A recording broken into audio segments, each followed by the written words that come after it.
আল্লাহ তাআলা ততক্ষণ পর্যন্ত বান্দার সাহায্যে থাকে যতক্ষণ বান্দা তার ভাইয়ের সাহায্যে থাকে। বিপদে সাহায্য করা, বিপদে যে সাহায্য করে সেই আসল বন্ধু, ঠিক কিনা?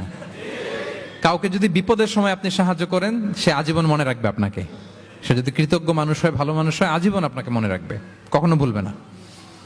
এবং বিষ্ণু ইসা ইসলাম বলেন, ওয়াল্লাহু ফি আউনিল আবদি মা দামাল আবদু ফি আউনি আখি।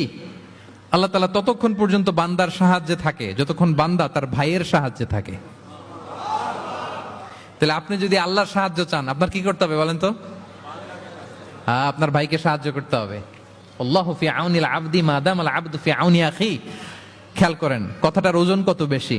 আল্লাহ ততক্ষণ বান্দার সাহায্যে থাকে যতক্ষণ বান্দা তার ভাইয়ের সাহায্যে থাকে।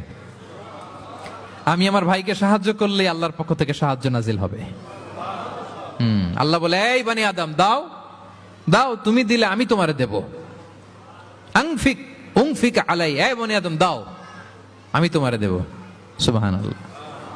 আমরা অন্যরে দিতে চাই না, কিন্তু ওনার কাছ থেকে চাই।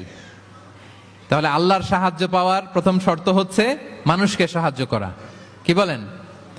তাহলে 6 নাম্বার, পারস্পরিক সম্পর্ক যে আমরা যত্ন নিব বলছি, এই যত্ন নেওয়ার 6 নাম্বার টিপস হচ্ছে, ভালোবাসা বাড়ানোর 6 নাম্বার টিপস হচ্ছে টু হেল্প ইন ডেঞ্জার, বিপদে সাহায্য করা।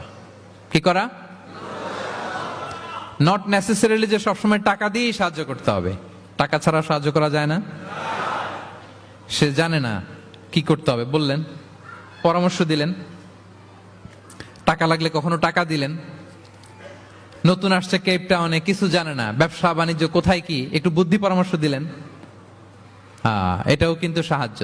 যার যেভাবে সাহায্যের প্রয়োজন, যদি আপনি আপনার ভাইয়ের সাহায্যে থাকেন, আসমান থেকে আল্লাহর সাহায্য পাবেন।